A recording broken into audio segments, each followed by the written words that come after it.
What's going on, everyone? Happy Saturday morning. It's Saturday edition of Back Your Play BYP. Rich Quinones here. And as always, give us a follow on social at RichQ on Twitter, IG. And of course, if you like the content on the YouTube channel, RichQ, like, comment, subscribe. We appreciate the feedback has been unbelievable. So I wanted to just take a couple minutes this Saturday morning, try to make light of what's going on with the playoff picture in the NFL.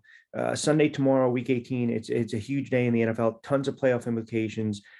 We know some teams are kind of locked in, and obviously what transpired on Monday night between Buffalo and Cincinnati with Damar Hamlin, who, thank God, is making unbelievable progress. So continued thoughts and prayers and good juju to that young man, the Bills safety. It kind of puts the NFL in a little bit of a bind, if you will. Well, let's just be honest. It's a big bind, and it's a big issue because the incident, which we can call it a standalone incident, we've never witnessed, we've never experienced it before as fans or those covering the sport. Ultimately, there's got to be some shifting done, right? So what do we do know? What a couple things. Kansas City is the AFC West champ, right? So they'll lock in the number one seed with a win or a loss by the Bills. The Bills are taking on the Patriots. The Titans will take on the Jags, and that's basically a winner-take-all type of game. Now, the winner takes the AFC South. However, if the Titans lose, they're eliminated. And I believe, and this, I'm going to throw you guys a little curveball here. I believe Mike Grable's on the hot seat in Tennessee, so kind of monitor that story. The Jags can still get in. They can make the playoffs if the Pats, Miami, and the Steelers all lose. Okay. Yeah, you guys are going to be quizzed after this. New England's taking on Buffalo, winning in for the Pats with a loss by Miami, the Steelers, and a Jacksonville win. So the issue this week, everyone was talking about, what do you do now with the game? Obviously, it's canceled. It's not going to go on. The NFL kind of put themselves in a little bit of a pickle here because, as I alluded to, this is how it would play out. And I want to read this to you, so bear with me. So the NFL owners approved a plan that leaves upon the possibility, and comment, I want to know what you guys think. The AFC Championship game is going to be determined when we talk about determining home field advantage.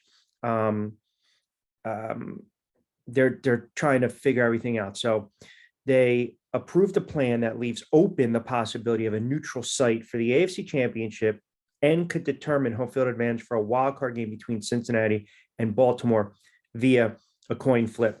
They play tomorrow. If Baltimore wins and they're matched up against Cincinnati, then that might be decided by a coin flip. So we'll kind of keep that to the side for a moment.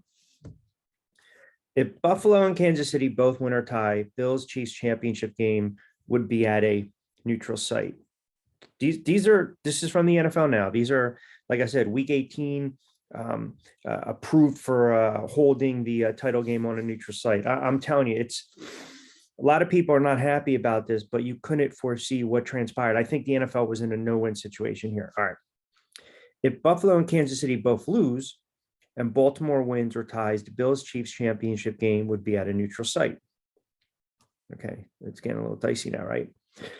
If Buffalo and Kansas City both lose and Cincinnati wins, a Bills at Cincy, a Bills or Bengals versus Chiefs championship game would be at a neutral site. If the Ravens win Sunday over the Bills and are matched against Cincinnati in an AFC wildcard game, the site would be determined by a coin flip.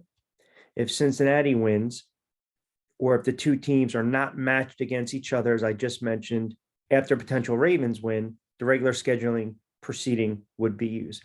So you're already somewhat making concessions right there. This is where it really gets crazy. So a 3/4 majority, 24 of 32 of the owners was needed Friday to approve the change, which the NFL said in resolution would be in place for the 2022 season only. So follow me with this. The reason I bring this up is because the decision to cancel the game kind of really threw everything in the flux, did it not?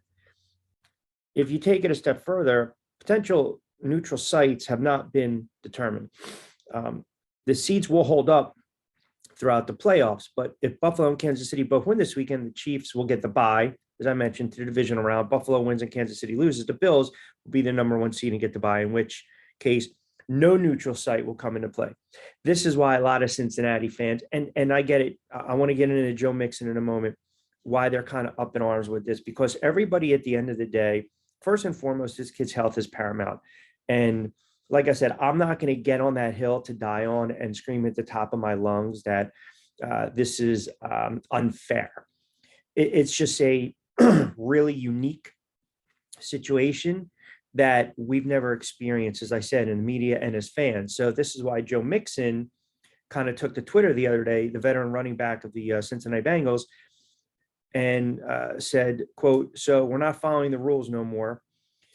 And that's basically regarding the book, the NFL book. And let me just explain to you that the league made the announcement Thursday night, citing a bunch of factors, including the teams that were already qualified for the postseason would not have been impacted by the result of the game, but rescheduling it would cause the playoffs to be postponed for a week. So what happens is these rules are usually revised, fixed, approved, agreed upon, voted on in the offseason. And that's where I understand you want to talk about competitive inequalities and inequities. So, and I think that's what Mixon was referring to. Look, no one's suggesting Cincinnati wholeheartedly cares what's going on with Damar Hamlin. The whole NFL, the whole world does, right? The whole nation does. We understand all that. But ultimately, they were put in such a lose-lose proposition. It's unfortunate.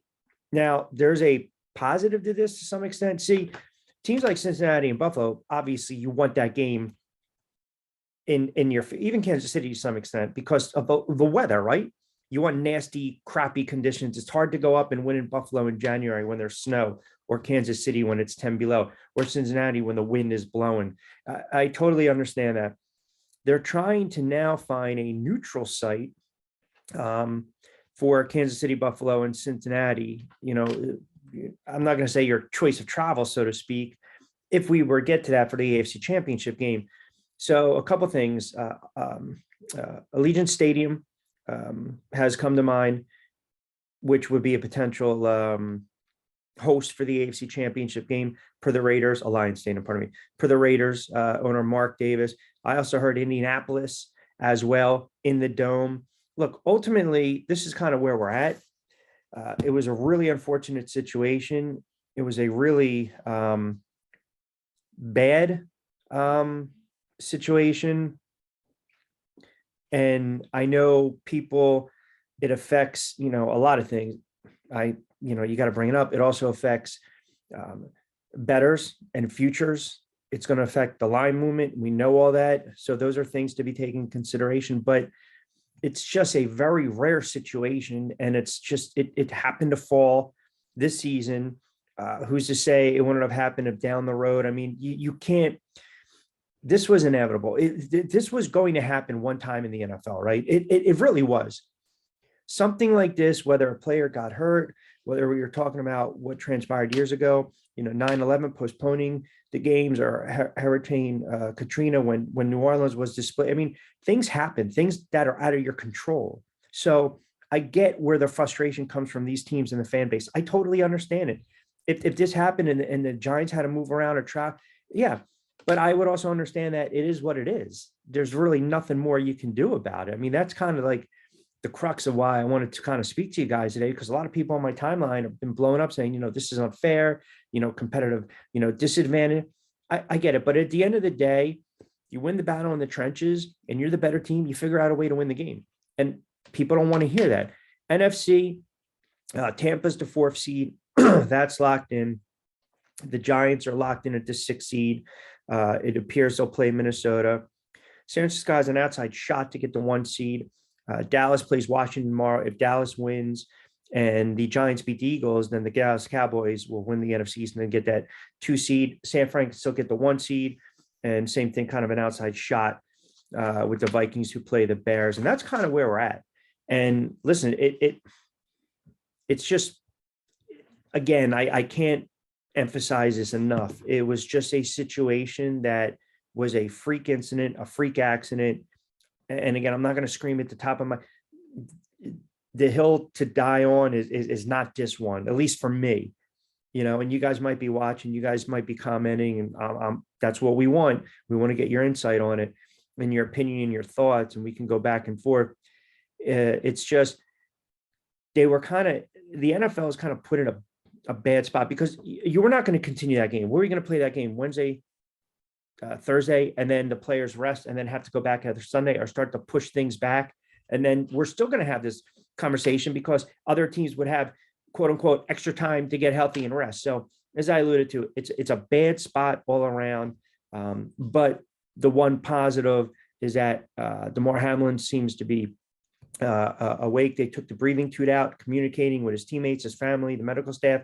That's a blessing. That's wonderful. And I know it might not, some people, everyone's happy for that, right? But as we get back to playing the game goes on, as we like to say, the games continue.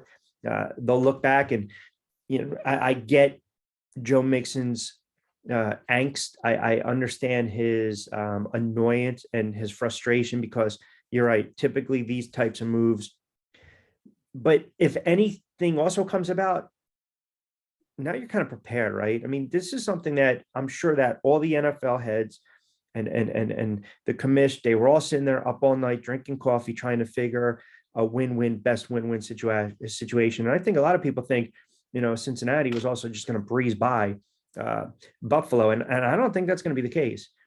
And we talked about this the other day on 27 and Q, myself and Brandon Jacobs. I think the Bills might use this to kind of galvanize themselves. I mean, I think New England's in a bad spot tomorrow, man.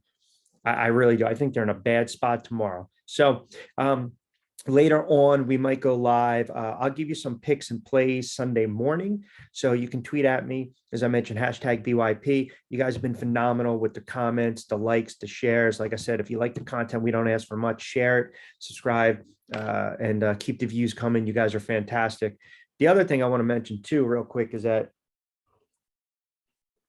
when you are looking at some of these lines come playoff time, there's going to be now some X factor, some extraneous variables you're going to have to take into consideration. I mean, hell, look at tomorrow with the Giants and the Eagles, right? Do they rest them? Do they start them? Is Jalen Hurts going to play for Philly? Are the Giants going to rest their starters? Just be wary, shop around. You're not going to get a huge separation when it comes to some of these lines right now. But again, if you can catch something from 13 to 14 and a half, that's a nice point and a half jump. There can be value. And that's an extreme situation. I'm just saying, it's all about the money management at the end of the day. Don't get emotional now with this kind of stuff and the different options that are going to go out there. So just kind of scale back a little bit, regroup a little bit, see how everything plays out, and really monitor the lines once they open midweek. And then we start to talk about injuries and then, that closing line value. So that's really all I can tell you on this Saturday. But as always, appreciate you guys jumping on board for a couple moments. Saturday edition of BYP. Q, as always, as I mentioned, give me a follow, check out the channel, give me your feedback, and we will talk to you later on today. We'll go live probably while the games are going on, little thoughts on that. And check out the YouTube shorts. You guys have been great with some of the comments as well. Appreciate you.